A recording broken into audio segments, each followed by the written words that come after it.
नमस्कार दोस्तों, स्वागत है आपका 100% इंग्लिश के यूट्यूब चैनल पे। आज हम बात करेंगे एक एंशिएंट रोमन प्ले के बारे में जिसका नाम है द पॉट ऑफ गोल्ड यानी सोने का घड़ा। इसे लिखा था प्लोटस ने, जिसे कि फादर ऑफ रोमन कॉमेडी भी कहा जाता है। ये प्ले खास इसलिए भी है क्योंकि इसमें राजा महाराजा की नहीं बल्कि एक आम घर की कहानी बताई गई है।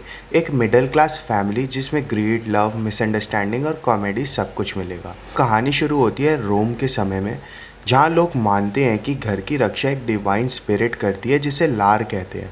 इस प्ले में भी एक घर है जिसे लार प्रोटेक्ट करता है। ये लार स्टोरी के स्टार्टिंग में ही अपीयर होता है और बताता है कि उसने कैसे घर के मालिक के दादा के ज़माने से एक पॉट ऑफ गोल्ड यानी कि सोने का घड़ा को घर के हॉल के नीचे छुपा के रखा है। लेकिन दिक्कत ये थी कि यूक्लियो, जो कि कहानी में मेन प्रोटैगनिस्ट है, के एंसेस्टर्स ने कभी लार की पूजा नहीं की। सिर्फ यूक्लियो की बेटी फेड्रिया लार की रेस्पेक्ट करती थी। इसी वजह से लार डिसाइड करता है यूक्लियो को उस गोल्ड के बारे में बताएगा और यहीं से कहानी स्टार्ट होती है। जैसे ही यूक्लियो को गोल्ड मिलता है वो तुरंत पैरानॉइड हो जाता है। दिन में 10 बार अपने घर के लोगों को निकालता है और चेक करता है कि गोल्ड सेफ़ है या नहीं। वो इतना कंजूस है कि डिस्पाइट इतनी दौलत मिलने के बाद पुराने कपड़े पहनता है और फ्री म्यूनसिपल किचन में जाके खाना खाता है। गोल्ड मिल गया है पर सुकून चला गया है। अब कहानी में एक और कैरेक्टर आता है, मैगेडोरस, जो एक वेल्दी आदमी है। उसकी बहन का बेटा लाइकॉन्डेस और मैगेडोरस चाहता है कि उसकी शादी हो जाए, लेकिन खुद डिसाइड करता है कि वो यूक्लियो की बेटी फेड्रिया से शादी करेगा, चाहे वो पुअर है या अनमैरिड माँ बन चुकी हो। जब मैगेडोरस यूक्लियो से मिलता है और डायरेक्टली उसकी बेटी का हाथ मांगता है, यूक्लियो कंफ्यूज हो जाता है। वो सोचता है कि कहीं इसको मेरे गोल्ड के बारे में तो नहीं पता चल गया है, क्योंकि पहले कभी मैगेडोरस ने उसे हेलो तक नहीं बोला था और अब सीधे शादी की बात। बहुत सवाल पूछने के बाद जब उसे लगता है कि इसको कुछ नहीं पता है, तब जाके यूक्लियो उस प्रपोज़ल को हाँ करता है, लेकिन कंडीशन ये रखता है कि शादी का सारा खर्चा मैगेडोरस खुद उठाए। देख रहे हो कितना कंजूस है ये।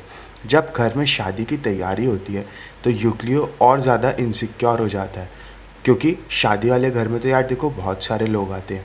उसे लगता है कि अब लोगों का घर में आना जाना बढ़ गया है और उसका गोल्ड और ज़्यादा अनसेफ हो गया है। तो वो गोल्ड को एक नियर बाय श्राइन यानी कि एक मंदिर के पास पीपल के पेड़ के नीचे छुपा देता है। लेकिन अनफॉर्चुनेटली लाइकॉन्डेस का सर्वेंट स्ट्रॉबिलस यूक्लियो को छुपाते हुए देख लेता है। किस चीज़ को? गोल्ड को। जैसे ही यूक्लियो चला जाता है तो लाइकॉन्डेस का सर्वेंट उस गोल्ड को चुरा लेता है। इसी दौरान हमें पता चलता है कि लाइकॉन्डिस ने एक बार ड्रंकन स्टेट में फेड्रिया के साथ गलती की थी, मतलब उसे फोर्सफुली रेप किया था। अब वो गिल्टी फील करता है और चाहता है कि उसकी शादी फेड्रिया से हो ताकि वो अपनी गलती का प्रायश्चित कर सके, मतलब उसे सुधार सके। लाइकॉन्डिस अपनी माँ को कन्विंस करता है कि मैगेडोरस को मना करे और यूक्लियो से बात करे। जब यूक्लियो को गोल्ड की चोरी होने का पता चलता है, वो लिटरली पागल हो जाता है, चीखने लगता है कि मेरा तो सब कुछ चला गया। लाइकॉन्डिस उसे मिलता है और कन्फेस करता है कि वो रिस्पॉन्सिबल है इन सब चीज़ों के लिए। यूक्लियो को लगता है कि वो गोल्ड की चोरी की बात कर रहा है, लेकिन लाइकॉन्डिस यूक्लियो की बेटी के साथ किए गए गलत काम की बात कर रहा था। जब सच सामने आता है तो दोनों इमोशनल हो जाते हैं। अब क्लाइमैक्स देख लेते हैं इसका। लाइकॉन्डिस का servant strobilus finally pot of gold को वापस करता है। यूक्लियो उसे मिलके इमोशनल हो जाता है, लाइकॉन्डिस को माफ़ कर देता है। उसके बाद फेड्रिया और उसकी शादी हो जाती है। एंड में क्या होता है, यूक्लियो वो गोल्ड एज अ डाउरी यानी कि दहेज के रूप में लाइकॉन्डिस को दे देता है। ठीक है, क्योंकि उसका ये मानना होता है कि जब से ये गोल्ड उसे मिला है तब से उसका सुकून चला गया है। उसे हर वक्त चोरी होने का डर लगा रहता है और अब वो उस गोल्ड को एज अ डाउरी देने के बाद फ्री है। यहाँ तो हमारे प्ले की कहानी ख़त्म हो गई, पर एग्ज़ाम में तो हमको थीम्स भी लेके आने होंगे ना समरी के साथ। तो फटाफट से कुछ थीम्स एंड एनालिसिस देख लेते हैं प्ले में जो हमको देखने को मिलते हैं। Grid destroys piece. यूक्लियो का ऑब्सेशन उसकी लाइफ को नर्क बना देता है। किस चीज़ से ऑब्सेशन होता है उसे? पॉट ऑफ गोल्ड से, और कहीं वो चोरी ना हो जाए। Divine justice. लार्ज जैसे डिवाइन स्पिरिट डिसाइड करते हैं कि गोल्ड उसी को मिलना चाहिए जो डिज़र्विंग हो, इस केस में फेड्रिया। रिडेम्पशन। लाइकॉन्डिस अपनी गलती एक्सेप्ट करके सच में सुधरना चाहता है। रिडेम्पशन का थीम हमको इसमें देखने को मिलता है। सटायर ऑन सोसाइटी है, रिच और पुअर दोनों के ऊपर प्लोटस ने मजाक किया है, किसी का भी ब्लाइंड प्रेज नहीं किया।